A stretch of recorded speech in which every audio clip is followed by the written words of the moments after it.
Hello, welcome back to another FPL video on Fantasy Football Scout. In a week of free hit madness, we're doing something a little bit different today. We're doing team selection as normal, but Gianni does have a slightly different strategy to what a lot of people will be doing this week. So I think it'd be interesting to listen to how that's going and what the future plans are to get through Gameweek 18 and 19 without using a free hit or a wild card.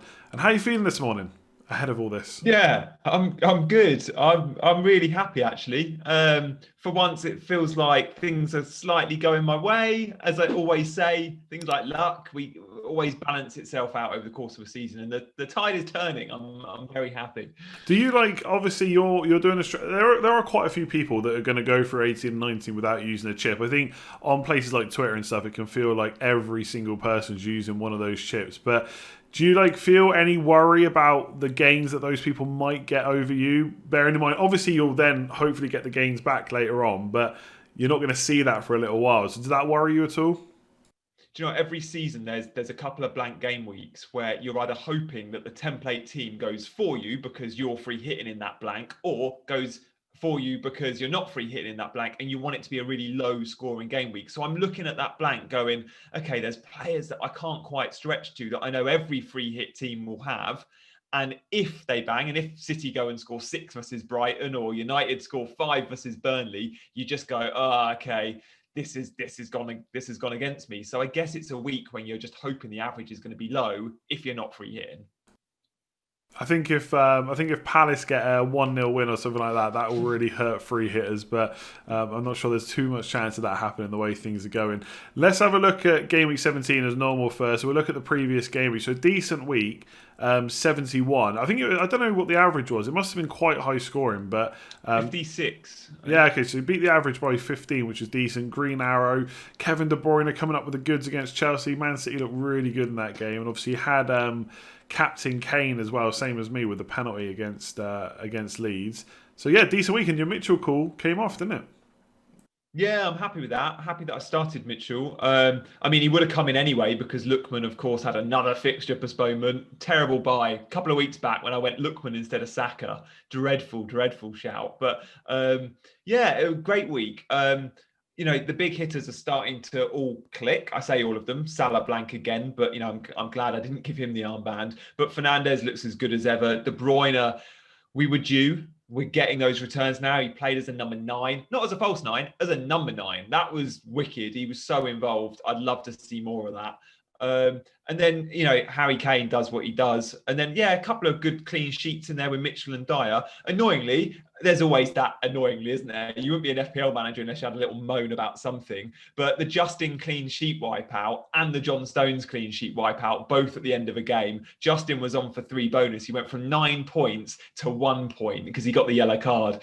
But these things, you can't have it all. I'm relatively pleased with that. And I've even seen managers moaning on Twitter this morning about having Southampton defenders or goalkeepers on their bench. Like, I've got Foster on my bench, but come on. Would you ever have started a Southampton defender or goalkeeper against Liverpool? Not at all. They're on your bench. That's fine. Move on. Yeah, I sold him. I sold Forster this week. Not that I would have ever played him anyway. He would have been rooted to my bench. But yeah, I sold him for Johnson, which didn't go well. I got to be honest, as someone that didn't own Justin or Man City defenders, Sunday was really good in terms of last-minute goals. Andy Carroll, of all people, and then Hudson-Odoi, your boys, getting absolutely smashed by Man City. So that was, good for me, but not so good for everyone else. But again, you got 71. I guess a lot of other people that didn't have them probably had Robertson and Trent, and they didn't get anything anyway. So apart from Mitchell and Sofao, there wasn't too many kind of clean sheets around, even for Spurs. Like Dyer played, but Reguilon didn't. So it was an interesting week. 71 points, decent. Let's look ahead to next week. So just to remind everyone, your plan is no chips over 18 on, well, maybe triple captain in 19. Are you looking to choose that? Yeah. Triple captain is the only one I might use, and if I do, it will be in 19, but I'm very undecided on that, and that's form dependent. But no free hit or bench boost planned for 18, 19. Okay, so you've got right now, looking at this, 1, 2, 3, 4, 5, 6, 7, 8, 9, 10 players, although that does rely on Mitchell keeping his place, which, to be fair, they've only conceded 1 goal in the last 2, so he may well do at this point. and obviously Burke as well, who we're not sure ever whether he's going to start, whether he's fit or not, whether he's going to start. So what's that? Potentially 8 players. Are you looking to bring in any more this week? Yeah, so I've got 2 free transfers. So getting 11 out on paper, getting 11 out should be a formality this week because I do think Mitchell will start. He's been one of Palace's best players in the last couple of games. I'd be very surprised if Roy changes that. He doesn't like to change a winning team. But yeah, Ollie Burke's obviously a major doubt, and Salah doesn't play. But one move I'm definitely making this week, Andy, is I am selling Salah. So that already gets me that 11th man in one of my transfers. So Salah will move on. And it will be a short-term measure. I will be bringing him back for the double game week. And I'll lose a little bit of money. I don't mind. Salah out, Rashford in. And then the other move I might possibly make is actually moving on Justin, who's not playing, who I've only just recently bought in with the double in mind. But I might replace Justin now with a Man City or Man United defender, knowing these guys play in the blank and twice in the double. Things have changed. You have to change with it. So I could go Justin to Cancelo or Justin to Diaz. I prefer City over United for clean sheets. Yeah, I think that's really important right now to not kind of beat yourself up about moves you've made that now look stupid, because I got rid of De Bruyne for Kane because Kane had 2 good fixtures and neither of them had a double game week, so I wasn't worried about 19, and then all of a sudden De Bruyne looks must have. So yeah, I think you're right, like people would have made different decisions had we known these fixtures a couple of weeks ago, but it wasn't to be, so you got to change around. So you said you prefer Man City to Man United, so which defender would you be looking to bring in? Yeah, I mean, I'll be watching the minutes of Cancelo over the next couple of games. We've got to remember there are 2 games before the next game week for Man City. They're playing the FA Cup and the EFL Cup. I prefer Cancelo, but for guaranteed 90-minute nailed minutes, of course, Diaz is the better option. Cancelo is still playing 7 in 8 Premier League games. Diaz 8 in 8. So there's not much in it. I just like Cancelo's creativity. And Diaz is a little bit more expensive, 0.1. So yeah, I think knowing me, I'll probably go for Cancelo, and it will be a little bit riskier, but higher ceiling. And I've got Stones in there anyway, so I'll still always feel like I've got City defensive cover because one of them should always start. But yeah, I mean, selling Justin, it was a weird one because I'd only bought him in. I was looking at, do I sell Dyer? And then, as you say, you can't not sell someone just because that was part of your strategy. That has to change. And Dyer, I quite like moving forward. And Justin, Leicester are a bit annoying. They haven't kept a huge amount of clean sheets, but their defensive numbers are good in terms of big chances against them and shots against them, but they always seem to concede 1. I think it's only 4 clean sheets this season. So yeah, I think Justin could go. If I do that though, that does mean I'm forcing myself into a 4-point hit ahead of 19. I may not make a defensive transfer and just go Salah to Rashford, and then I don't need to take a hit in 19 to bring Salah back. I guess I'll have 2 transfers to do that. Yeah, I guess the good thing is you get an extra game this week though, and also Man City and Man United defenders are kind of handy through the double, and from game week 20 onwards, especially Man City defenders. Their fixtures are just ridiculously good.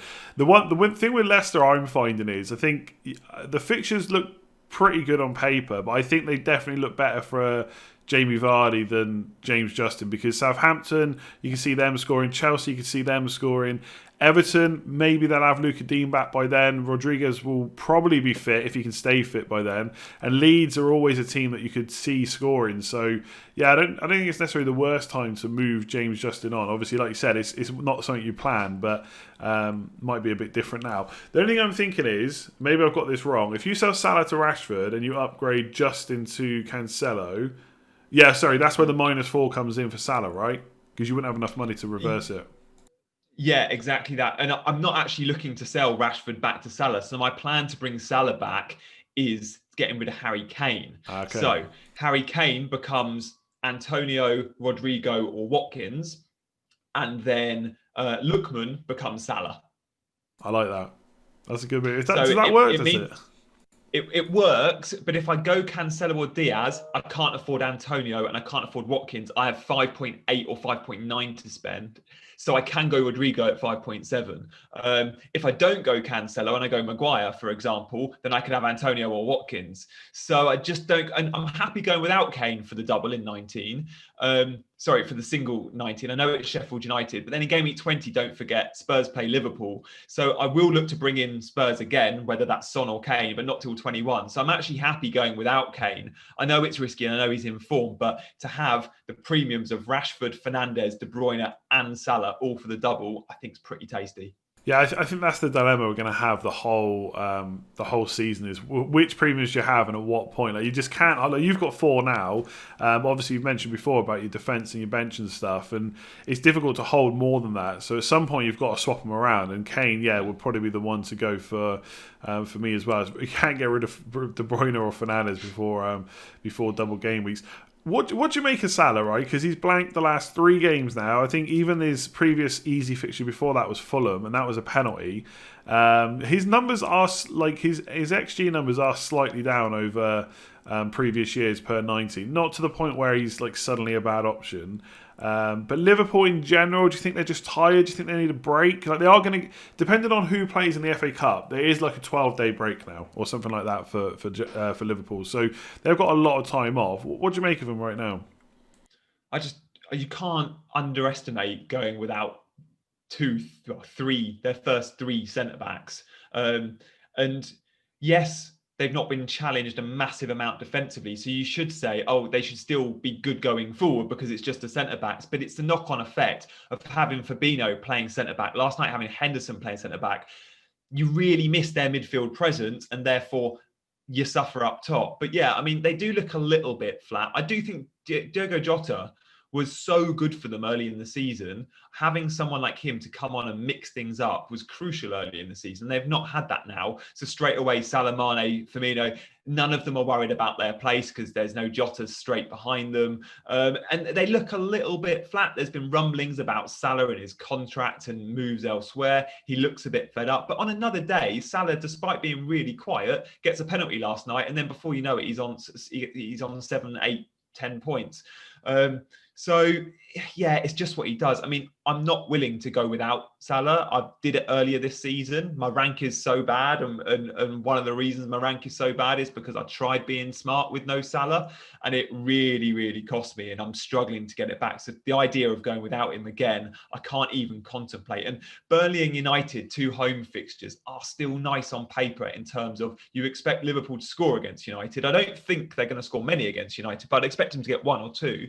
And then against Burnley, they always cave against the big boys, especially away from home. So I still like those fixtures for Liverpool cover and for Mo. Yeah, it's interesting. It depends how you look at the fixtures. Like Man United, Burnley. I mean, I said this already. I think I was arguing with someone about triple captain that yes, I probably would triple captain if I wasn't bench boosting. This was before De Bruyne got a double, by the way. But I don't think it's ideal. I don't think having Man United in there is ideal because that game could be low scoring. Then they got Spurs. Then it's Man City in game week 23. And outside of that, you could probably get away with captaining Fernandes and De Bruyne. So it'd be interesting if people do go without him. But like you said, it's always tricky. And I think they probably should have got a penalty last night, to be honest. I think the one on Mane was probably a penalty. I've given up. I don't even know what the handball rule is anymore. But that, to me, probably should have been one as well.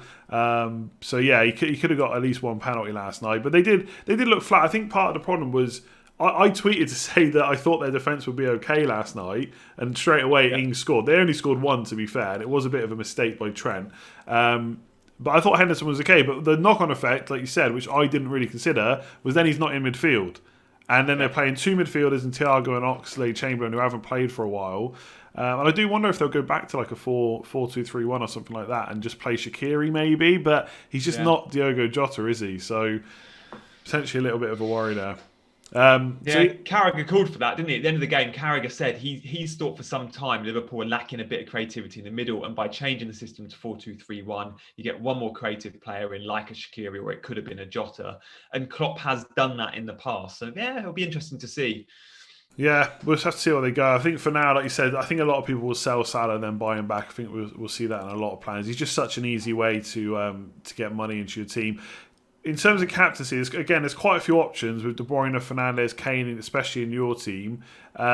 Any thoughts about taking it off De Bruyne, or is that locked in for you? It's probably not locked because again, we've got two games. We've got United and City both playing each other, but then both playing in the FA Cup as well. So those two cup games, I just will be looking at form and minutes. But we expect De Bruyne and Fernandes to both play 90, of course, against their two. But they're the only two I'm looking at. I won't be looking at Salah this week. I don't think it will be either De Bruyne, and if I take it off De Bruyne, it will be Fernandes. However, because I'm buying Rashford, I'm pretty set on buying Rashford. I'll already have double United attack. So by giving Fernandes the armband, effectively that's triple United attack when I could probably just go De Bruyne against Brighton, who we know will have a go. I think that fixture is pretty useful for KDB. I think I'm very likely to go KDB. If I don't, it will be Fernandes. Yeah, I agree on that fixture. Like I've put a few free hit drafts together just to see what I would do if I used it, and De Bruyne and Sterling is definitely something I would look at doing if I was on a free hit. I think the defense is great, and long term I definitely want double defense. But for a free hit where you can do something a little bit different, De Bruyne and Sterling looks really good. What do you make of last couple of things we'll touch on? What do you make of the Spurs and Aston Villa game? Because Kane and Son did get in the points again against Leeds, but Leeds are not Villa when it comes to defence. Like Villa are actually been pretty good this year. What do you make of that match? Yeah, I think it's going to be a really good game. I think Villa will. I could see Villa getting a draw in that game, but again, I could see it being fairly low scoring. It will be Mourinho's going to set up against Villa in the same way he had set up against like he did Chelsea a few games back. It will be very defensive and counter-attacking. Saying that, against Leeds, we were quite surprised watching that on Scoutcast Match Day. He had a good go, but it was always going to play into their hands. And I think perhaps Villa will be a little bit more savvy and a little bit more, say, defensive than Leeds, who we know are so offensive. So I think it'll be a good game. I don't love the idea of having 4 players in that fixture because I could see it being a kind of low-scoring draw. But I've got them, and if it's 0-0, I'll be very happy with Martinez, Target, and Dyer. That would be a huge result for you, especially when people kind of double up on Kane and Son and maybe go Grealish as well on the free hits. So 0-0 would be huge. Yeah, we are recording this a week out from the deadline because obviously it's a bit different this week in that it's not Saturday or Friday, it's Tuesday. But I think your kind of structure and strategy is locked in. But of course, if it majorly changes, we will do another video before 18. We'll finish off on this last question. Is there any, not necessarily doubts in your mind, but is there any thoughts about using the free, probably not the free hit, I guess, but even wildcarding? Have you thought about that at all? I must admit I haven't. I mean, don't get me wrong. I'm very aware that it's an option, but yes, I'd make changes. My team is nowhere near what you'd call a wildcard template, but if you're building a hybrid squad for 18-19, which is what those wildcarding will do, then, I mean, they're all going to have Bruno, they're all going to have De Bruyne, they're all going to have a way of getting Salah in, they're all going to have Man City defence. Most, I think, might look at Spurs defence. So I've got a lot of those sort of template picks already. And if I wasn't able to get out 11 for the blank, and then, by the way, for double game week 19, 10 of my players will be playing twice without a hit, possibly 11 if I take a hit. So I'm really well set without using it. If I was on numbers before, like where I was without, say, City and United and their new fixtures, where with those fixtures added, it has helped me out massively. If I was where I was at before, which was looking at 8 or 9 playing in the blank, and then only 6 of my players playing twice in the double, yes, I would definitely be looking at the wild card. But having City and United and Villa all getting that extra fixture has massively helped me. And I've carried my transfers, so I can stock up on those teams even more. So no, I'm not. I mean, if I was looking at, I wouldn't be scared of using a wildcard at all, though. One thing I would say is in years gone by, I've ended up using my second wildcard in game week 35, 36, 37, just because I still had it. And I've saved it for a rainy day and never quite needed it. We do get one transfer a week. That often is enough with the occasional hit. The free hit we think is going to be really valuable later in the season around the blank in 29 or whenever it is. So yeah, for those that are thinking about a wildcard or a free hit, I do actually prefer, I think, the wild card option, because all the players you're bringing in are from teams moving forward you're going to want. You're going to go triple City. That's a fantastic shout at the moment. They've hit form. You're going to go probably double, if not triple United. Again, that hit in form. It's a great shout. I can see why people are looking at it. Yeah, I think maybe you've been listening to me too much. Maybe because we were talking about it before. Maybe I maybe talked you into it a bit too much. But yeah, I think there's obviously I think the caveat all the time at the moment is. Your team is different to everyone else's team, and you've got to go with your own strategy. And it's these next 2 weeks are going to be so difficult to stick to what you're doing and not what everyone else is doing. And I don't mean you, I mean people in general. And I think once we get past game week 19 and into game week 20, it'll feel a bit more normal then, and it won't feel like you have to do what everyone else is doing. So it'd be. I think it's really interesting that you're doing a different strategy to someone that's free hitting, to someone that's wild card, and I think it'll be. What we'll probably see by game week 20 is everyone's slightly even. And it probably hasn't made too much difference either way. And then there's still going to be different chips later. And everyone then who saved a chip will be really happy, but forgetting that everyone else can just use transfers like you've just mentioned. So it's not always, the grass is not always greener, I suppose, is probably the phrase to use for the next 2 weeks. So yeah, we'll see how it goes. Thanks very much for joining me as always. No, thank you for having me. It's been good to chat. And I look forward to seeing everyone's teams also, Andy, in game week 20, because even as you say, it might just be quite even in terms of the points scored. But in terms of the team setup, everyone's going to have very different looking teams. That whole template rating team is going to look very different based on what strategy you've gone for. If you've wildcard, if you've gone for stacking up on blank players or stacking up on double players. So I look forward to it being a kind of more fun place in game week 20, and it is more fun when everyone has very different teams, and it's also easier to increase or decrease your rank very quickly because everyone's on very different pages. There'll be loads of good managers that don't have Spurs cover, for example. So yeah, it'll be fun. Yeah, definitely. I think it is more interesting. I think the extra fixtures thrown in for City and United have definitely put a spanner in a few plans. So yeah, it'll be really interesting to see how it falls. If you've enjoyed it, do give the video a like and hit subscribe if you're new around here. Like I said, this will be the last team selection with Gianni until game week 19. But of course, if he does decide to wildcard, maybe I can talk him into it off air. We'll do another video. So hit that like button, hit that subscribe button, and we will catch you again tomorrow.